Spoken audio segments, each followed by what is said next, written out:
E nós aqui vamos para Efésios, texto esperado. Gente, essa semana foi bem agitada, bem agitada. Teve gente, Jair, batendo na porta da minha casa às 6h30 da manhã, para dizer que eu fui um traíra. Fui falar das mulheres semana passada e puxei a orelha dos homens em algumas coisas, né? Jair ficou nervoso.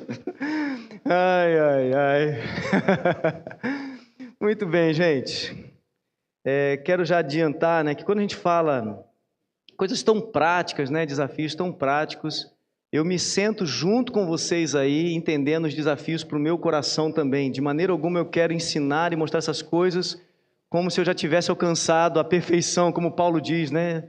Não, nenhum de nós alcançamos a perfeição, mas estamos lutando nesse caminho, trilhando. Então, enquanto eu ensino a palavra de Deus, eu também estou sendo ministrado. E os desafios já vêm martelando no meu coração também, enquanto preparo a palavra de Deus, e hoje não é diferente. Hoje vamos falar sobre a plenitude do Espírito no lar cristão para os maridos. Começamos desde Efésios 5:18, falando: não vos embriagueis com o vinho, mas enchei-vos do Espírito. É uma ordem, é um mandamento do Senhor, encher e viver na plenitude do Espírito. E daí começaram alguns verbos no gerúndio, louvando, cantando, com gratidão, agradecendo, servindo.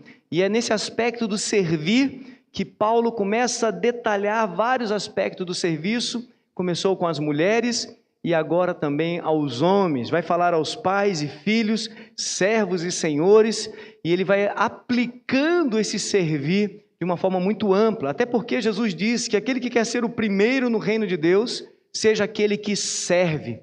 Então, a verdadeira maturidade cristã se demonstra em servir.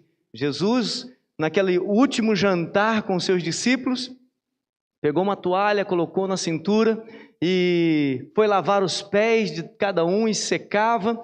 Os discípulos se assustaram com aquilo e ele disse: eu vos dei o exemplo. Vão e façam o mesmo, né? Sirvam uns aos outros. Então a vida cristã se revela em serviço, aqui nos ministérios e serviços da igreja, bem como na vida cotidiana, no dia a dia e no lar, principalmente em casa, quando o marido serve a sua família, quando a esposa serve a família, quando os pais e os filhos servem uns aos outros, é porque estão crescendo nessa plenitude do Espírito Santo e na maturidade espiritual. Então é isso que nós estamos buscando. Então, falando sobre a família cristã em Efésios é retratada como essa família cheia, na plenitude do Espírito Santo, e que busca isso, que é o que nós queremos, que é o que nós buscamos. Esse é o ideal de Deus para os nossos lares.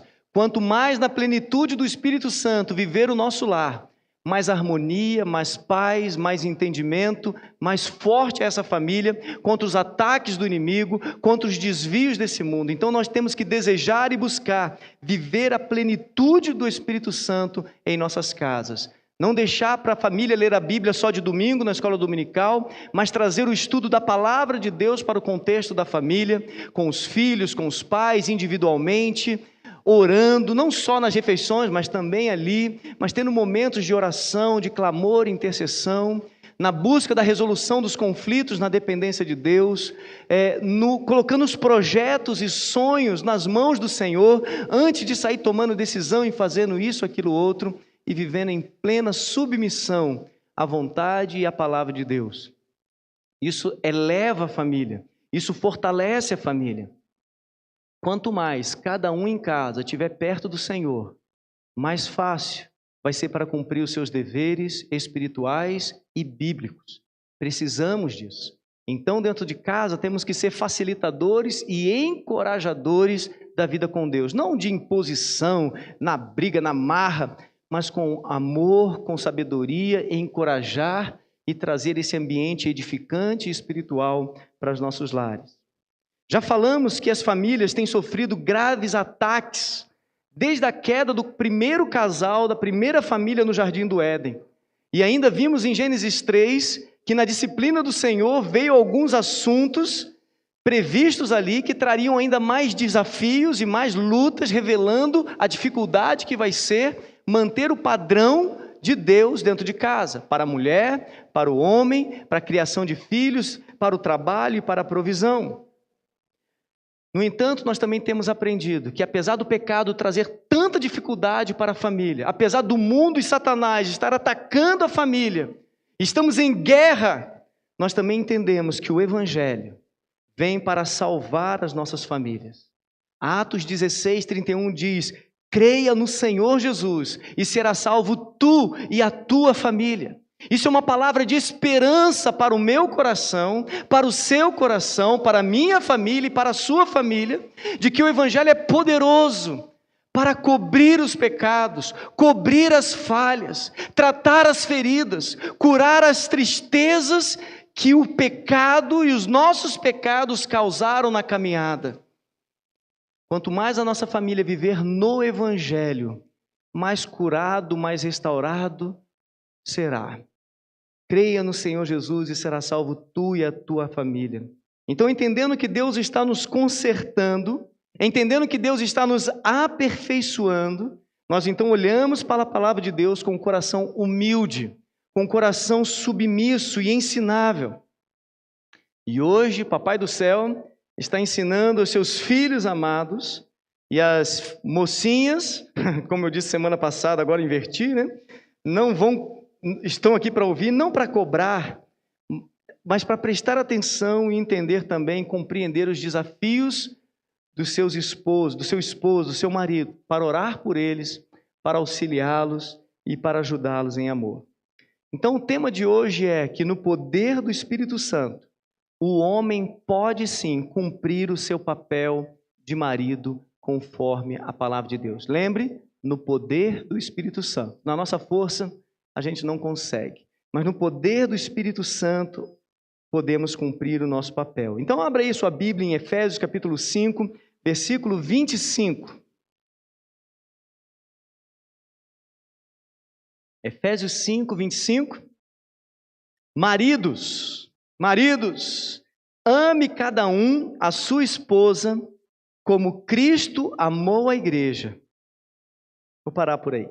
Vamos orar mais uma vez. Senhor Deus, agora que estamos diante das Tuas sagradas Escrituras, pedimos mais uma vez que pelo Teu Espírito Santo, o Senhor nos dê compreensão, entendimento, bem como, ó Deus, força e vontade para praticar, obedecer a Tua palavra.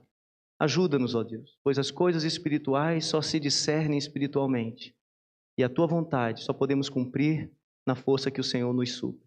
Então ajuda-nos, ó Deus. É o que eu peço no nome de Jesus. Amém.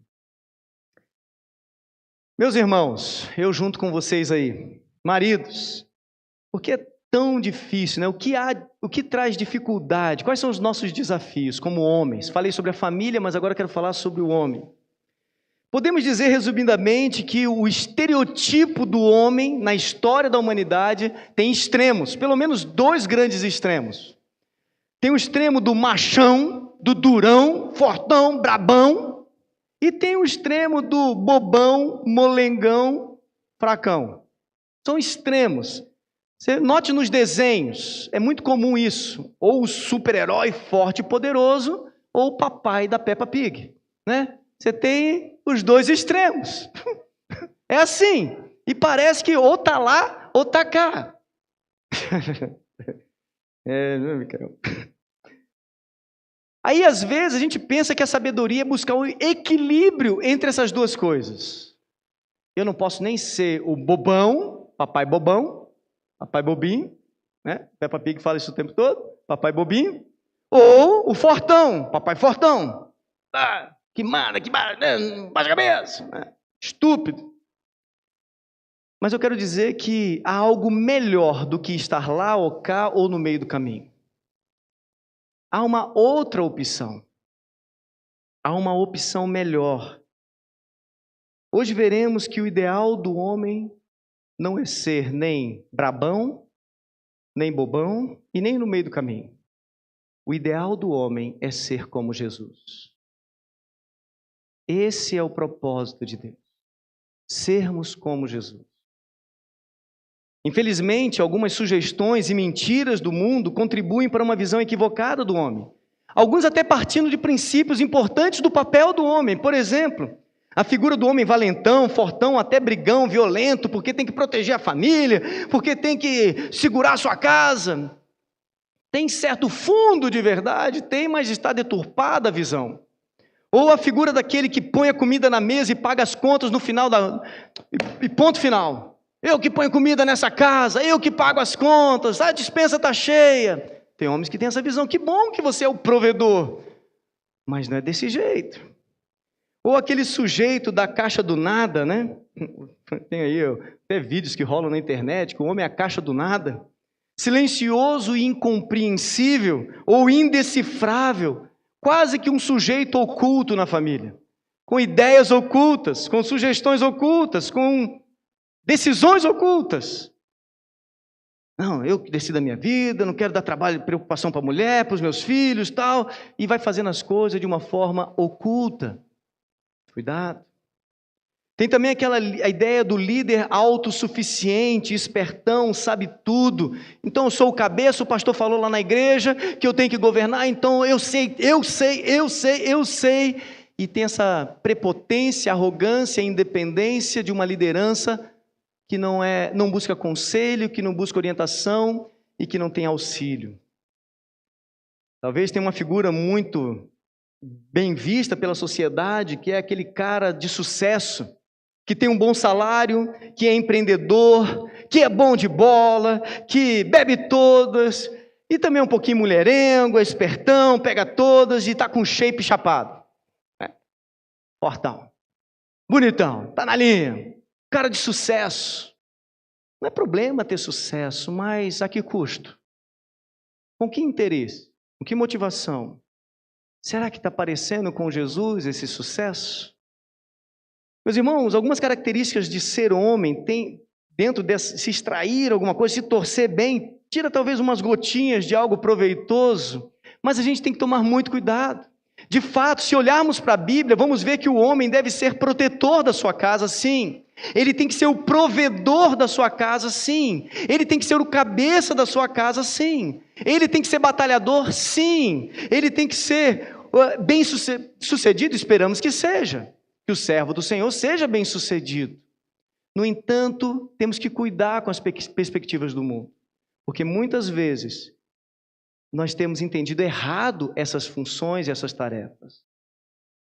Note comigo que essas concepções estão maculadas, distorcidas pelo pecado, contaminadas. Desde que o primeiro homem caiu lá no Éden até os nossos dias, muita coisa tem mudado e desviado do propósito original. E nós, como povo de Deus, temos que voltar ao que é original. E meus irmãos, homens aqui, semana passada falamos das mulheres, né? E a gente tem aquela imagem da Eva sendo seduzida pela serpente, enganada e pegando do fruto. Mas devemos entender que, apesar da mulher ter sido enganada no jardim, o homem condescendeu, o homem concordou, o homem assinou embaixo o pecado da mulher. E o homem naquele momento era o representante federativo de todas as famílias, de toda a humanidade. E por causa do pecado do homem, o pecado se espalhou para toda a humanidade. Olha o que a Bíblia diz em Romanos 5, versículo 12. Romanos 5, versículo 12. Quando Adão pecou, o pecado entrou no mundo e com ele a morte. Quando Adão pecou, interessante, Eva pecou primeiro. Isso aí é um bom estudo teológico para você. O texto está dizendo que quando Adão pecou, entrou o pecado no mundo. Semana passada, ao falar sobre a submissão da mulher, compreendemos que o homem ainda responde diante de Deus por seu papel de liderança. O homem era o líder no jardim, o homem é o líder hoje, e o homem é responsabilizado por isso. Por isso agora o Evangelho, meus irmãos, vem nos ajudar a resgatar, a salvar em nós, a redimir, resgatar a verdadeira imagem da masculinidade e da hombridade. Anotem isso, homens. É na plenitude do Espírito Santo que o homem cristão pode compreender e conformar-se a um elevado modelo de masculinidade e hombridade. Quanto mais perto de Deus, quanto mais perto de Jesus, quanto mais cheios do Espírito Santo, mais homens seremos. Não é nos enchendo do estereotipo do mundo que quer nos enganar, mas é nos enchendo da palavra de Deus, do Espírito de Deus. É em oração, na leitura da palavra, em submissão à vontade de Deus, que somos homens de verdade. Não é quando batemos no peito, enfrentamos alguém, brigamos com o vizinho, não é nesse sucesso do mundo. Não, não é isso. Isso é mentira, isso é engano. Mas sim, quando pelo Evangelho estamos perto da palavra de Deus, perto da vontade de Deus, somos verdadeiramente homens. Homens.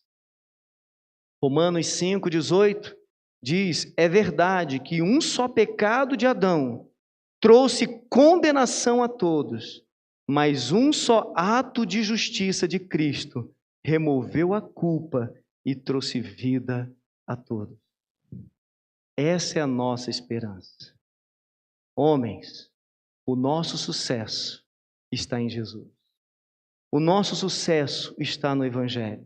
Isso é bom enfatizar, porque historicamente é mais comum ver as mulheres serem mais piedosas e devotas e buscar. É mais comum uma irmã vir buscar um conselho matrimonial do que um homem vir buscar conselho matrimonial. É mais comum a mulher ler livros sobre criação de filhos do que homens lerem livros sobre criação de filhos. É mais comum as mulheres orarem, jejuarem por seus filhos do que homens fazerem isso. É um fato histórico. É um fato histórico.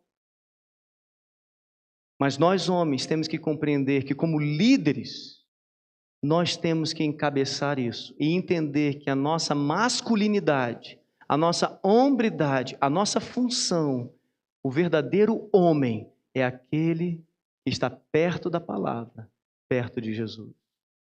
E aqui as mulheres devem não simplesmente cobrar isso, mas orar por isso, encorajar isso e facilitar isso.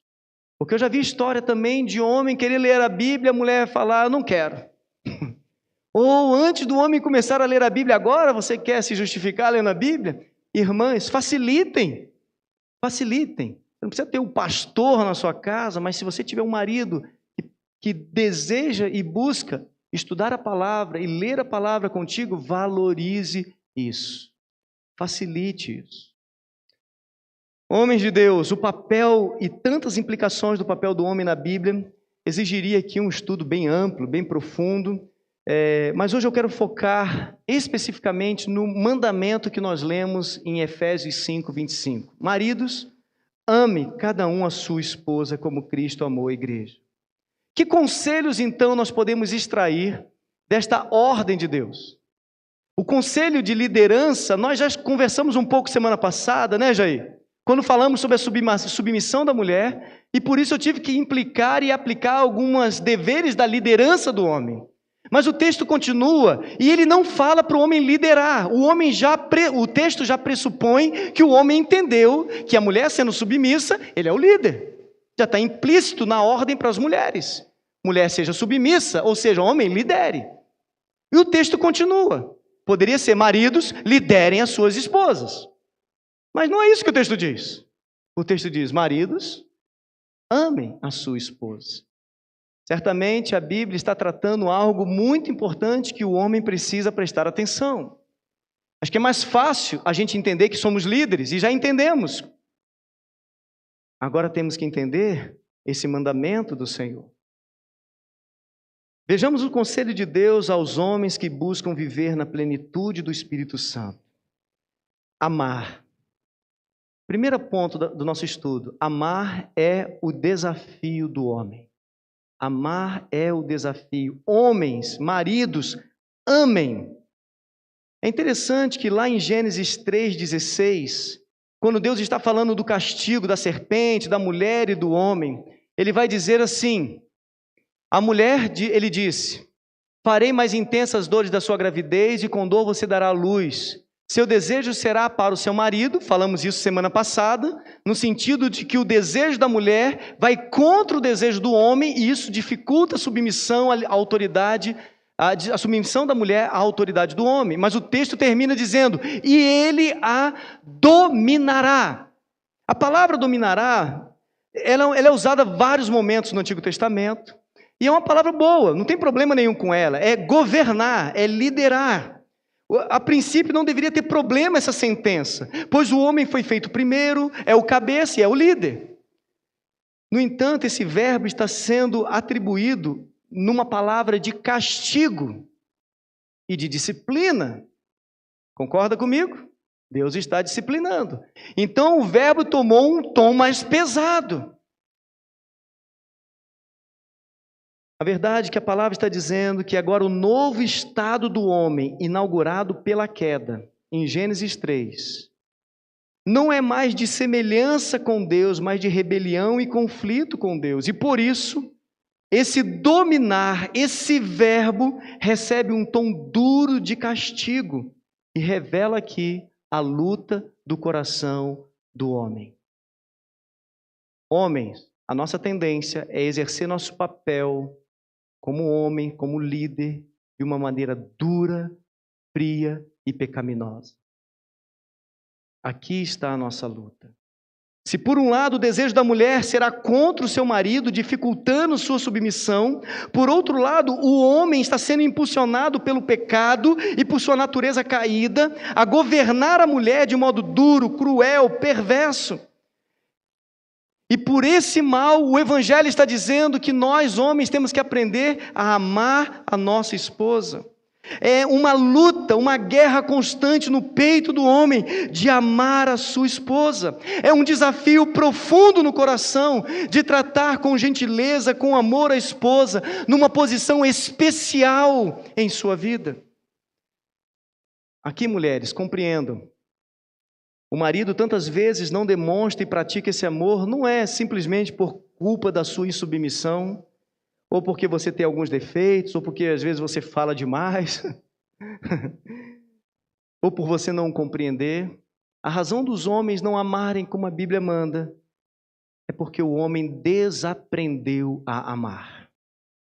Por causa do pecado, o homem desaprendeu a amar, perdeu essa característica sagrada da imagem e semelhança de Deus. Deixa eu dizer, não é que o homem não ama nada. Não é que o homem não ama nada. Mas o fato é que o homem ama de maneira errada e muitas vezes, homens, amamos a coisa errada. O amor no homem foi desfigurado. Perdeu a sua essência, perdeu o seu objetivo. Por isso nós homens, e eu me incluo nisso, amamos mais facilmente as coisas, os prazeres, o status, o dinheiro, nós mesmos, nossas vontades, e vivemos um egoísmo no homem. Em termos de proporcionalidade, podemos até admitir que as mulheres têm ainda alguns aspectos do amor de Deus mais preservados, na maternidade, no altruísmo, na sensibilidade, também corrompido. Mas parece que preservou um pouco mais, mas no homem o negócio foi mais feio.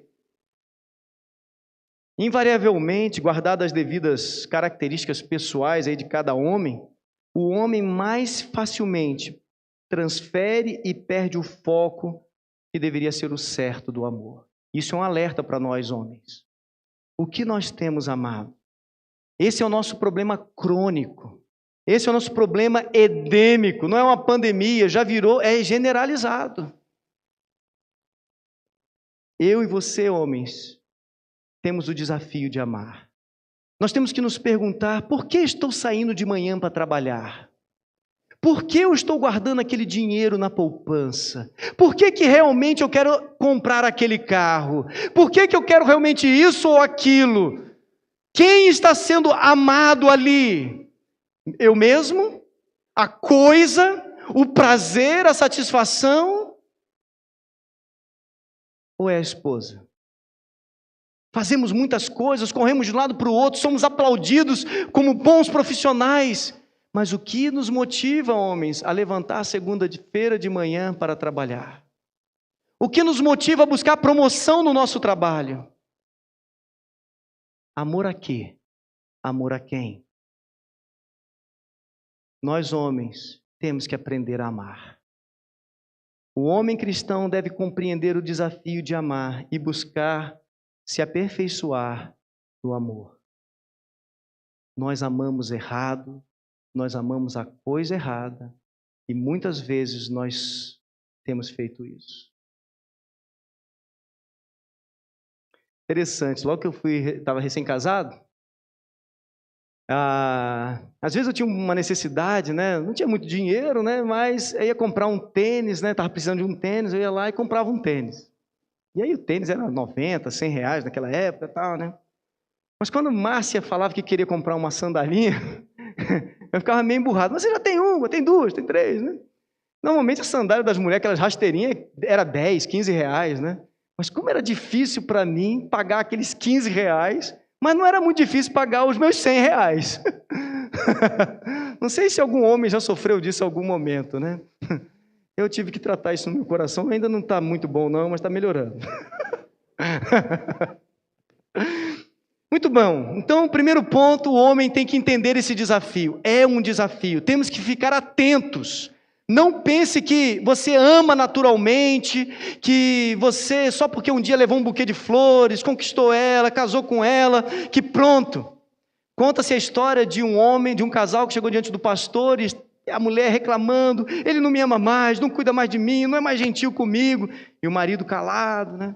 E ela falou quase 1 hora, e por lá pelas tantas, o pastor virou para ela e disse para ele, falou, e você o que tem a dizer? Então, pastor, eu tenho a dizer que quando eu casei com ela, eu disse que a amava, e faz 30 anos, eu não mudei de opinião, não mudei de opinião, tipo assim, não preciso ficar falando toda hora. Ai, ai, os homens se escondem atrás de uma capa, né? Mas a gente tem que entender que se não formos intencionais no nosso amor, não amaremos de verdade. A Bíblia diz em 1 João, não ame apenas de palavras, mas de fato e de verdade. Não ame apenas de palavra, eu te amo. Ame de fato e de verdade. Amor que não acontece é um amor que não existe. Meras palavras não movem moinhos, não fazem nada. O amor tem que acontecer. Esse é o nosso desafio, homem. O texto também diz que amar é um dever do homem. Ame a sua esposa. E a partir do momento que o texto aplica objetivamente aqui, tira daquelas generalidades, ama o seu próximo, ame o mundo, ame as pessoas. Aqui o texto fala, ame a sua esposa. Então o segundo ponto é, amar é um dever do homem. Nós homens estamos acostumados a lidar com nossos deveres. Temos muitos deveres, é verdade. Temos que trabalhar, ser provedores do lar, temos que atribuições profissionais, temos que livrar nossa residência de pragas, goteiras, baratas, ratos, pombos, matos, e lá em casa até de gatos, ainda que muitas esposas cooperem em muitas dessas áreas, de sustento e tudo mais, a responsabilidade final é do homem. A responsabilidade final é do homem. Recente, né, nós temos acompanhado a guerra na Ucrânia, né, a Rússia invadindo a Ucrânia. E vocês viram o que aconteceu em dado momento? As pessoas fugindo, buscando exílio nos países ao redor. Os homens de 18 a 60 anos foram impedidos de sair. As mulheres não. Não é direitos iguais?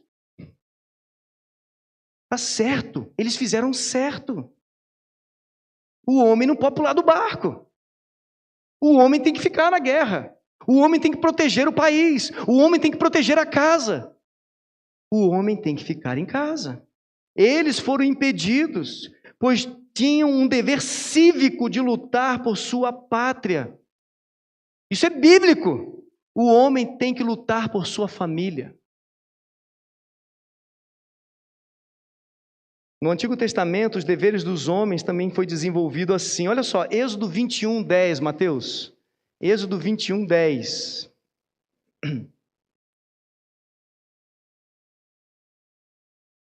Se um homem que se casou com uma escrava tomar para si outra esposa, não deverá descuidar dos direitos da primeira mulher com respeito à alimentação, vestuário e intimidade sexual.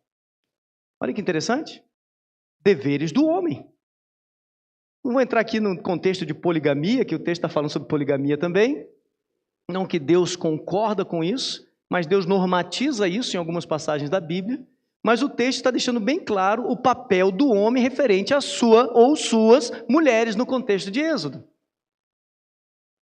Isso é um dever do homem, prover alimento, roupa e intimidade sexual. Está na Bíblia. Está na Bíblia.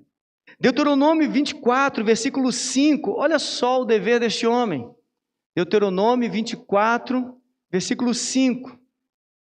O homem recém-casado não será recrutado para o serviço militar, nem receberá nenhuma outra responsabilidade oficial. Estará livre para passar 1 ano em casa, proporcionando alegria à mulher com que se casou.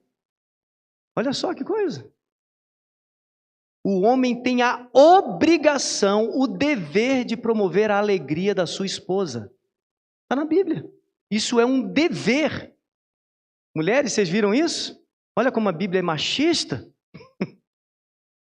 Não tem o contrário, mas tem isso aí. O homem tem o dever, a obrigação de proporcionar alegria.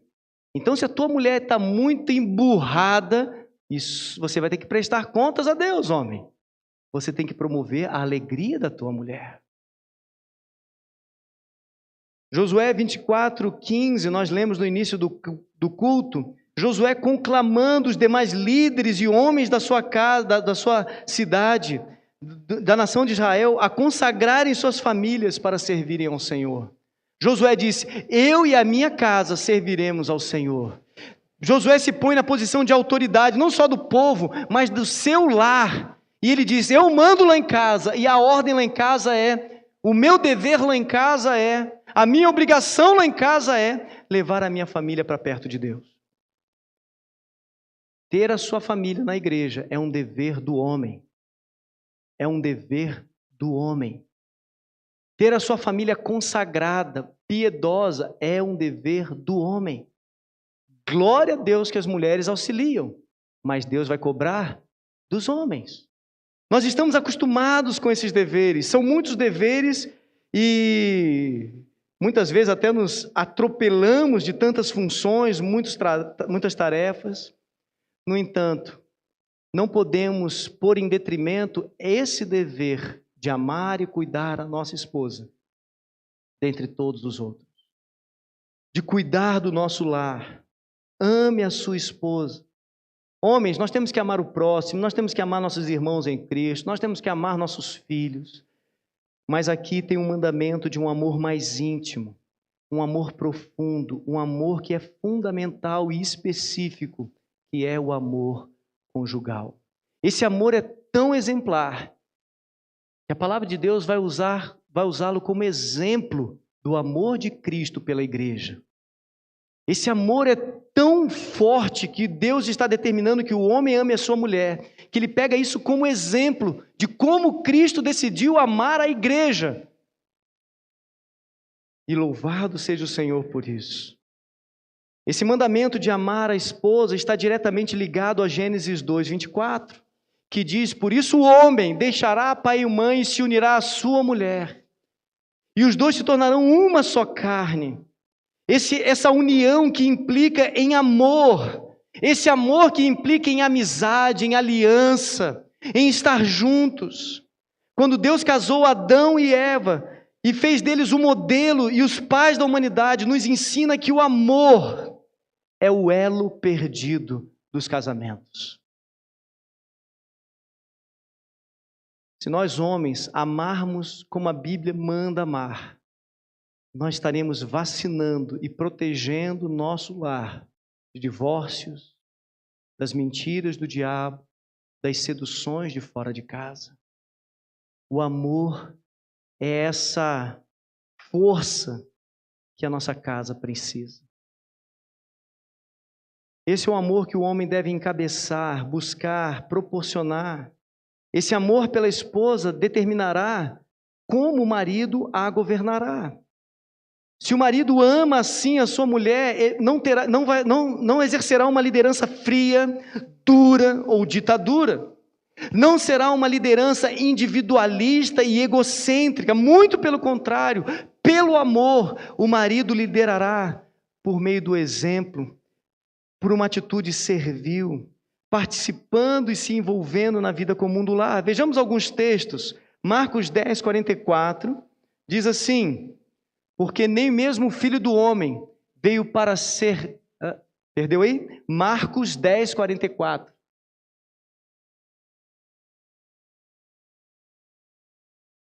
Desculpa, eu já estava no 45. E quem quiser ser o primeiro entre vós, que se torne escravo de todos.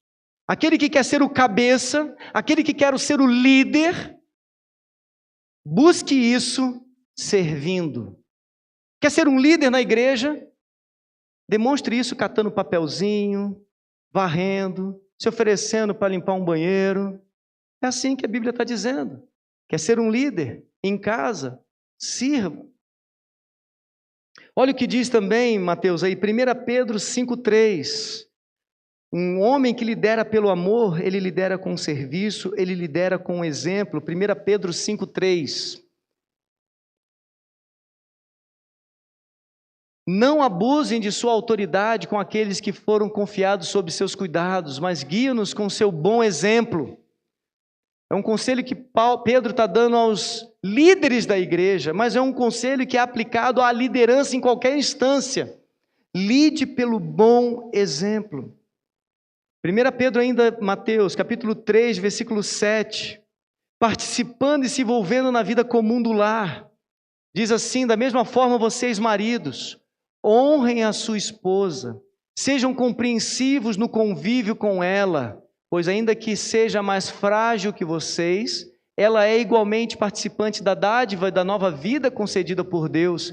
Tratem-na de maneira correta, para que nada atrapalhe suas orações. Isso é uma liderança amorosa, que demonstra respeito, cuidado, envolvimento na vida comum do lar. O sucesso fora de casa em tantos outros deveres, meus irmãos, não substitui o fracasso no dever que temos em nosso lar. E o nosso dever é amar a nossa esposa. Temos que amar a nossa esposa mais do que amamos o nosso trabalho, mais do que amamos as nossas coisas, mais do que amamos a nossa própria vida. Amar a esposa é uma missão que requer obediência, força e determinação. Amar a esposa é uma missão que requer obediência, força e determinação. Agora, minhas irmãs, deixa eu dizer uma coisa. Não é porque a Bíblia está mandando isso que você vai dificultar a tarefa, né? Facilita, né? Ajuda nós. A sua submissão, o seu respeito ajudam demais, facilitam muito também o homem exercer e demonstrar esse amor e cumprir essa missão. Mulheres, orem caso você perceba que o seu marido não está na missão ou está errando o alvo da missão e você não está recebendo este amor como a Bíblia determina. Ore, clame ao Senhor. E por fim, terceiro ponto, amar é segundo o exemplo de Jesus. O texto diz que o homem tem que amar como Cristo amou a igreja. Novamente, o relacionamento de Cristo e a igreja é apresentado. No versículo anterior das mulheres, esse relacionamento foi apresentado para que nós entendêssemos a submissão da mulher. Agora, novamente, é apresentado para que entendamos o papel do amor do homem pela sua esposa. Vamos lá no texto de Efésios 5 e vejamos como Cristo ama a sua igreja. Efésios 5, 25, nós já lemos a primeira parte. Maridos, ame cada um a sua esposa como Cristo amou a igreja. E daí ele começa. Ele entregou a vida por ela, a fim de torná-la santa, purificando-a ao lavá-la com água por meio da palavra. Assim o fez para apresentá-la a si mesmo como igreja gloriosa, sem mancha, ruga ou qualquer outro defeito, mas santa e sem culpa. Da mesma forma, Os maridos devem amar cada um a sua esposa, como amam o próprio corpo, pois o homem que ama a sua esposa, na verdade, ama a si mesmo. Ninguém odeia o próprio corpo, mas alimenta e cuida dele, como também Cristo cuida da igreja, e nós somos membros de seu corpo. O amor de Cristo aqui ele é apresentado em 3 dimensões: passado, presente e futuro. O texto diz que ele se entregou pela igreja. Antes de haver igreja, antes de existir a igreja, ele morreu por ela. Ele se sacrificou por ela, para que houvesse igreja. O amor de Cristo pela igreja tem um aspecto presente, pois ele está purificando, santificando, lavando, ele está agindo na vida da igreja para torná-la mais bela, para torná-la mais linda, para torná-la mais perfeita. Ele não mede esforços para proteger, livrar, cuidar e trabalhar na vida da sua noiva.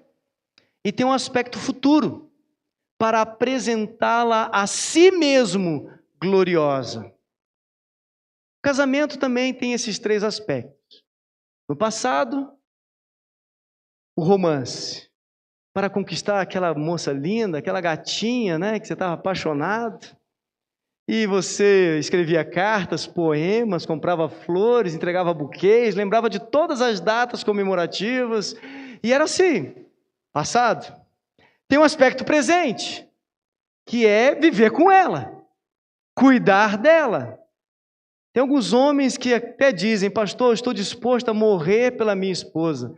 Difícil mesmo é viver com ela, mas eu morro por ela. Se precisar, eu morro. Está difícil viver com ela, mas não deveria ser assim. O Senhor nos deu uma missão, homens, de viver com elas, para cuidar delas, para protegê-las, para cuidar delas, santificá-las, lavá-las, pela palavra, pelo cuidado. O texto chega a dizer que Jesus trabalha hoje na igreja de tal forma que ele vai evitar até que a igreja tenha rugas. Ele é Deus, né? A gente não consegue esse milagre, né? Botox, faz alguma coisa aí.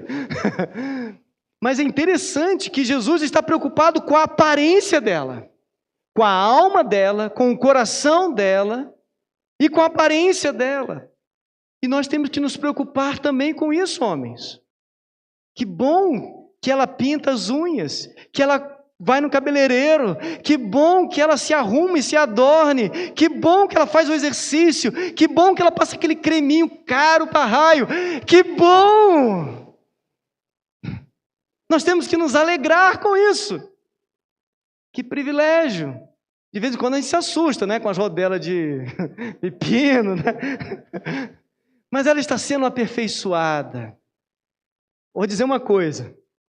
Tem maridos que só lembram que a mulher é esposa no dia que vai no casamento de alguém, porque ela se arruma. Nossa! Mulher de quem? Minha! Vamos casar de novo. Mas Jesus está preocupado com a beleza da sua esposa. Isso é bom.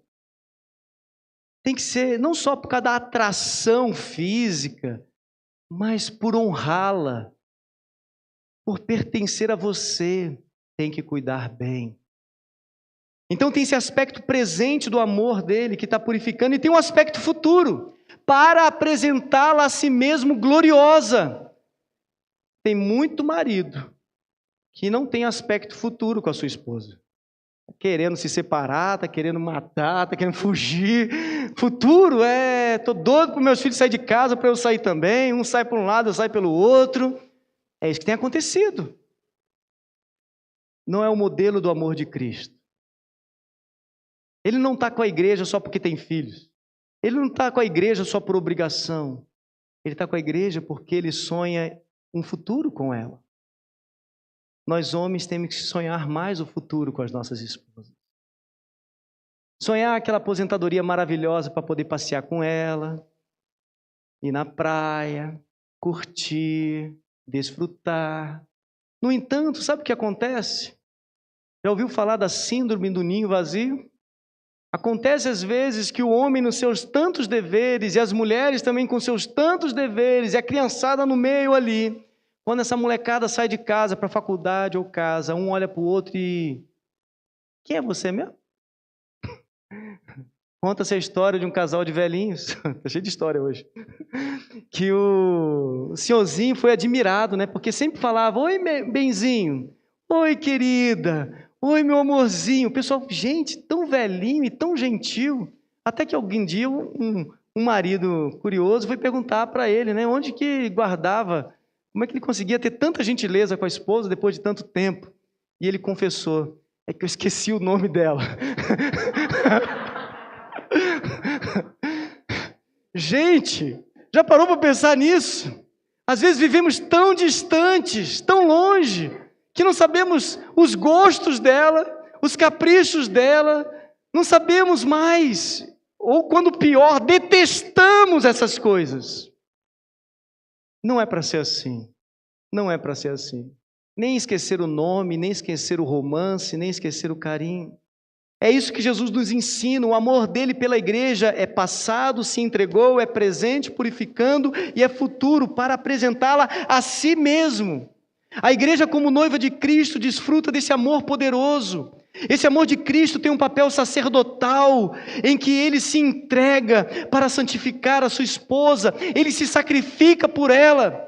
Jesus nos ensina que ao sairmos de manhã para trabalhar, aguentar o sol quente, o patrão chato e ralarmos muito, é um sacrifício voluntário por amor à esposa que ficou em casa, para comprar coisas para ela, para cuidar dela, para o bem-estar dela, não para si mesmo, para minhas vaidades.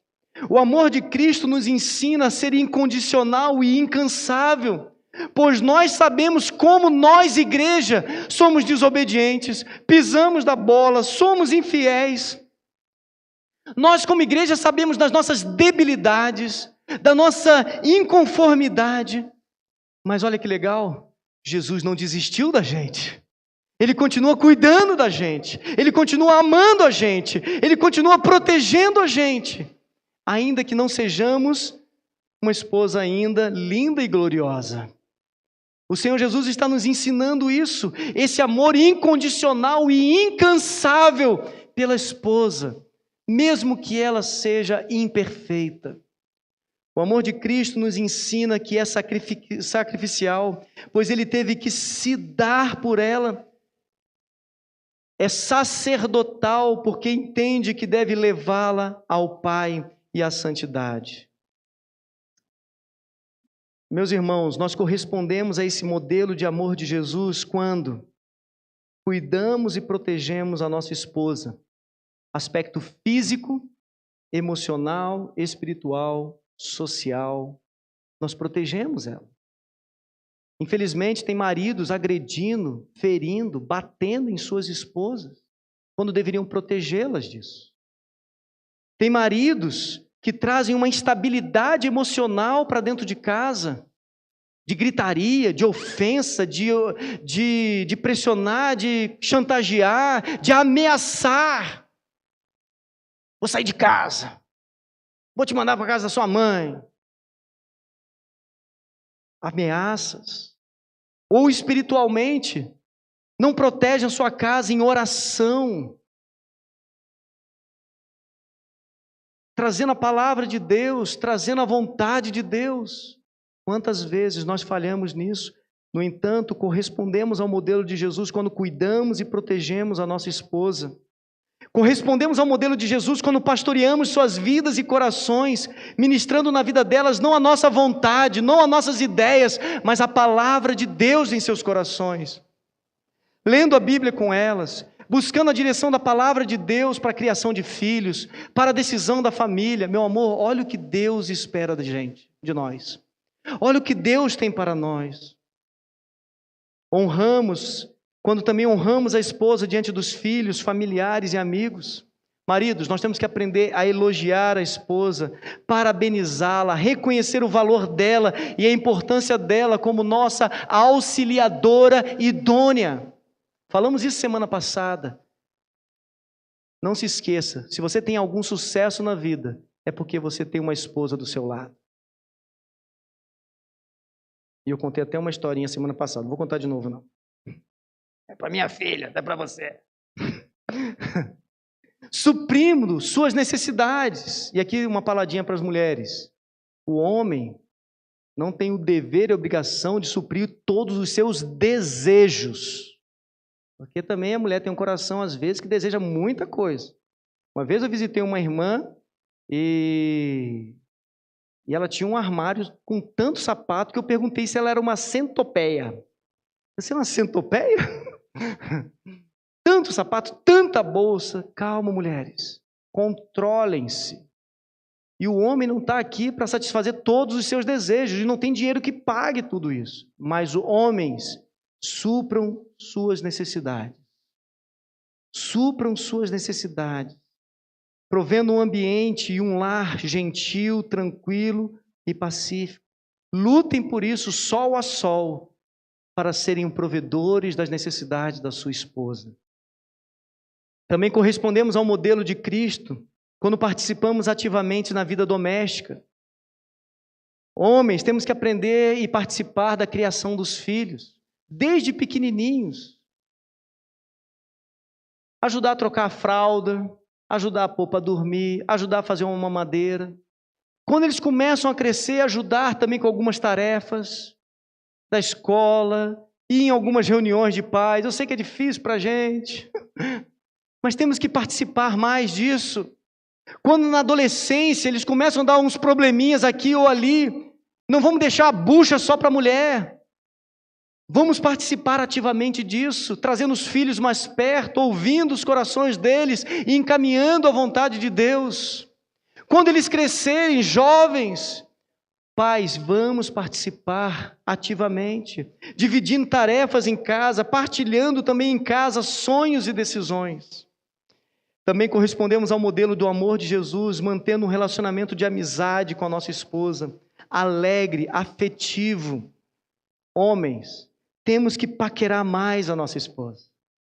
Temos que conquistar mais a nossa esposa. Tem um filme muito legal, antigo pra caramba, daquele cara que tem a cabeça meio de ovo assim. Como é que é o nome dele mesmo? Como se fosse a primeira vez. Qual é o nome dele? Isso aí, Sandler. Não parece um ovinho a cabeça dele assim? Como se fosse a primeira vez. Muito legal. Muito legal. Um filme bom para os casais verem, né? Nós temos que voltar ao primeiro amor com as nossas esposas. Lembra de onde caiu e volte às práticas das primeiras obras. Talvez essa semana, homens, seja uma semana para você levar a sua esposa para jantar, para comer um lanche, tomar um cafezinho, passear na praça. Eu queria até dizer sentar na beira do Paraíba, mas não tem onde sentar ali. Dica, não vai para o shopping. Estou brincando, pode ir para o shopping, se quiser. Mulheres, se ele te levar para o shopping, não abusa, tá? Não abusa, senão o romance cai por terra rapidinho. Nos assemelhamos ao amor de Cristo, homens, quando nos mantemos fiéis a ela, fugindo da imoralidade, da pornografia, policiando nossas amizades e intimidades com outras mulheres, preservando-nos do adultério e do pecado. Temos que nos manter fiéis. Também nos semelhamos a Jesus, não tornando a esposa uma mera empregada, ou uma escrava sexual, ou uma mera mãe de filhos, e muito menos depositamos nela a obrigação da provisão da casa e de proteger e resolver todas as coisas. Temos que guardá-las disso.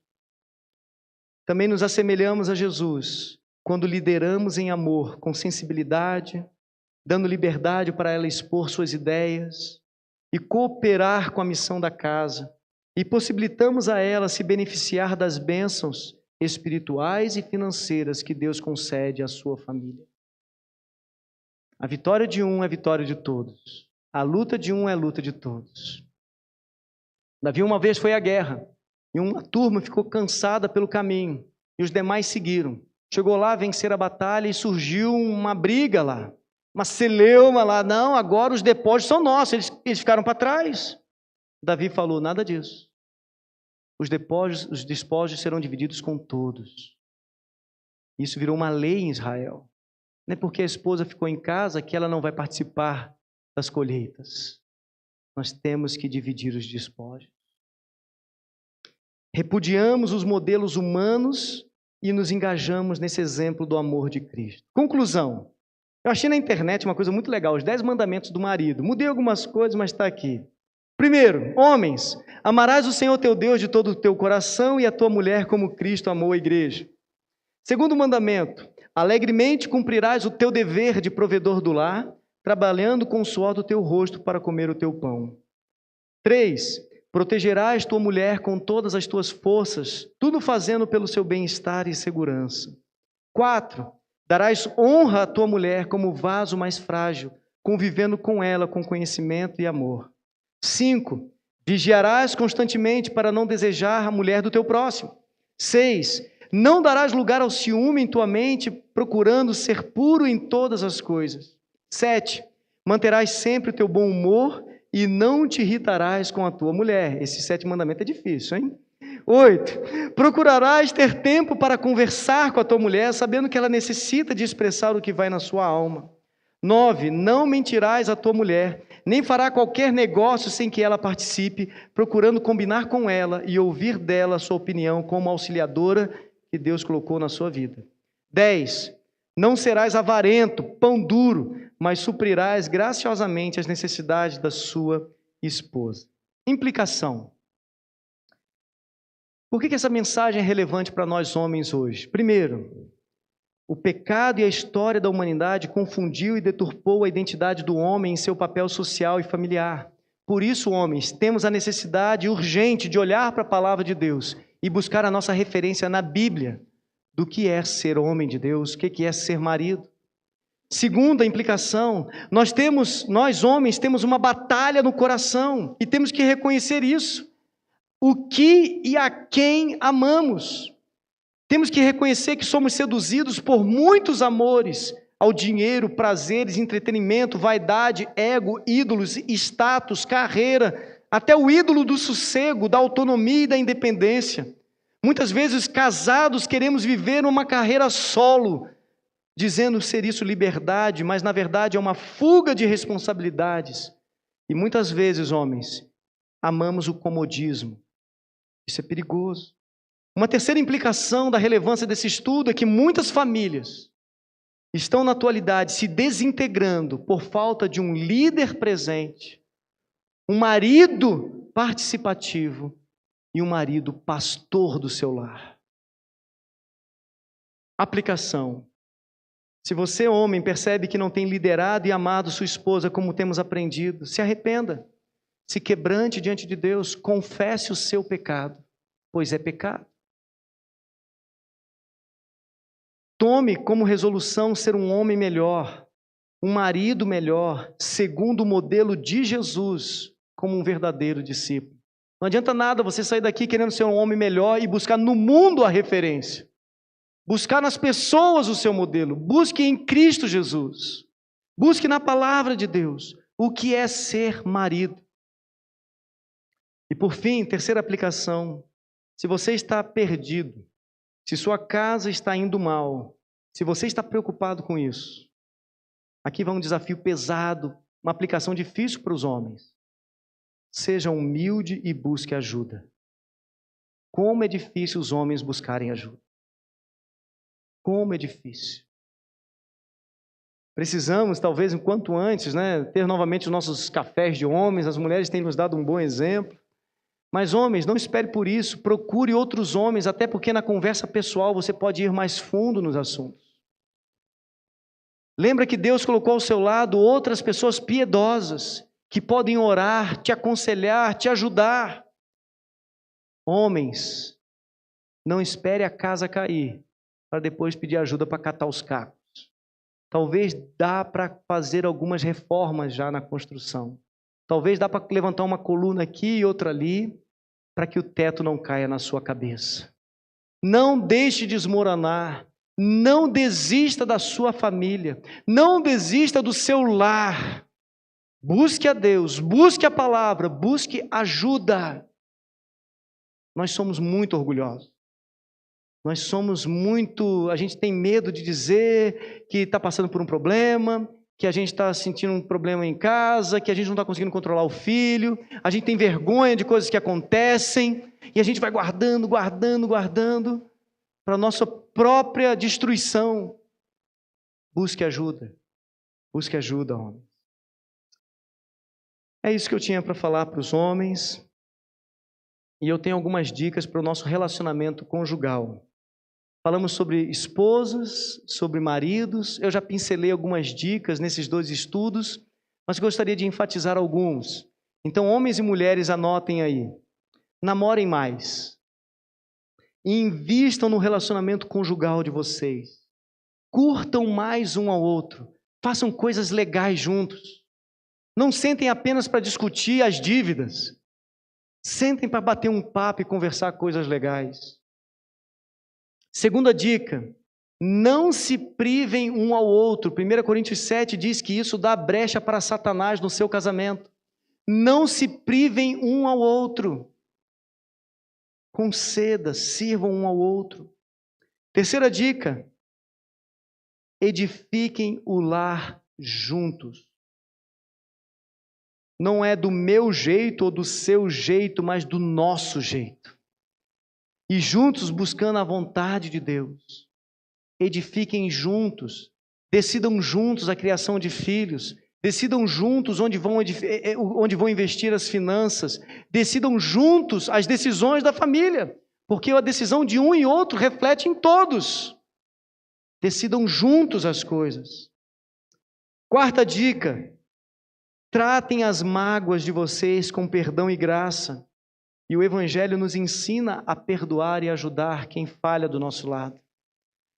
Não trate as mágoas e iras com juízo, como um juiz com um martelo dando sentenças, porque você não foi feito juiz, mas você foi feito irmão e irmã em Cristo, para ministrar a graça do Evangelho, o perdão e o amor. Sejam evangelistas no relacionamento de vocês, ministrando a graça de Deus.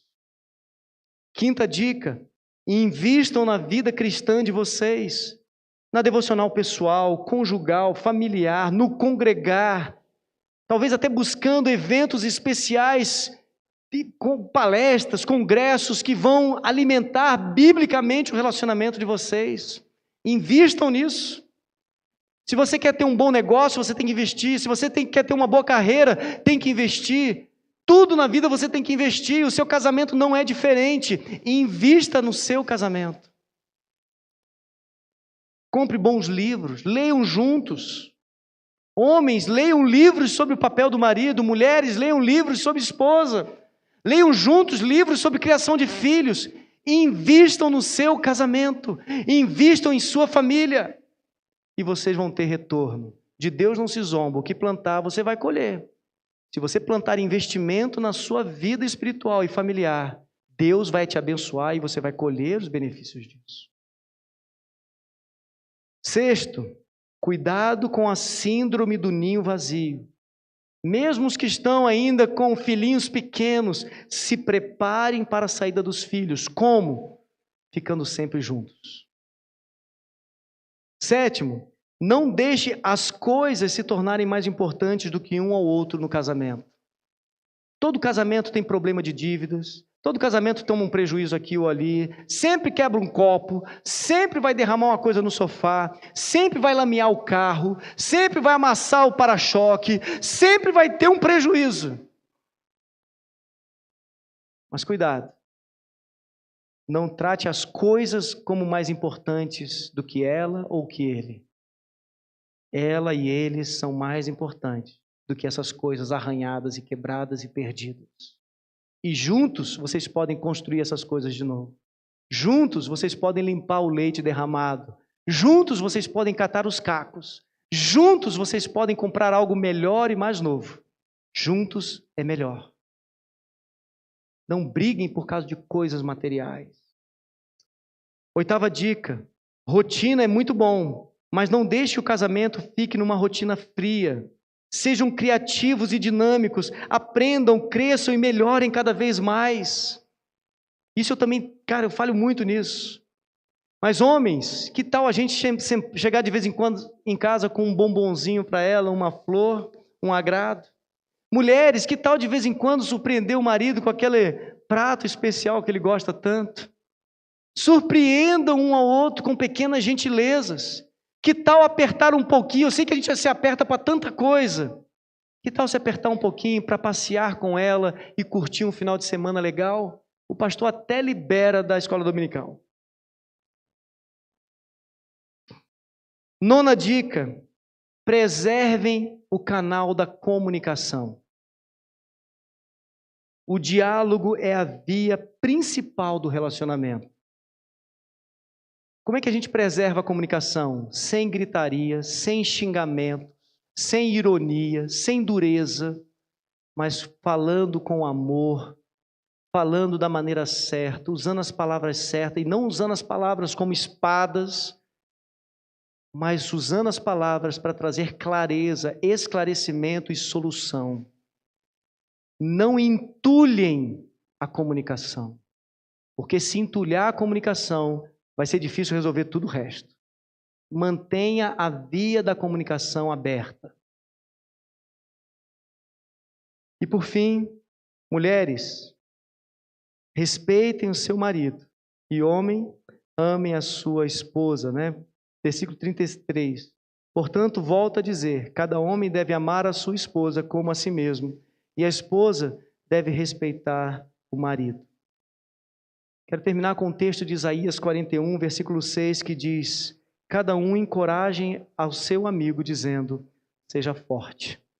Que no casamento, um ao outro, seja um encorajador, para que um e outro alcance o seu melhor para Deus.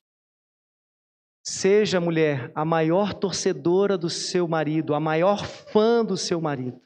E marido, seja o maior torcedor da sua esposa e o maior fã da sua esposa. Eita, não é 53 não. É 41, 6. Isaías 41, 6. Cada um encoraja seu amigo dizendo, seja forte. Então, seja o maior torcedor do seu esposo, o maior torcedor da sua esposa. Seja o seu maior amigo, sua melhor amiga. Seja a pessoa mais querida. Que Deus nos ajude. Gente, estamos vivendo dias muito sombrios, muito difíceis. Muitos casamentos feridos, muitos casamentos machucados. Não tem sido fácil, não tem sido fácil. Muitas conversas delicadas, muitas conversas duras. A luta tem sido muito grande. Mas eu tenho certeza que se a gente fizer o dever de casa, a nossa casa vai bem. Quero convidar aqui o grupo de louvor para cantarmos uma última música.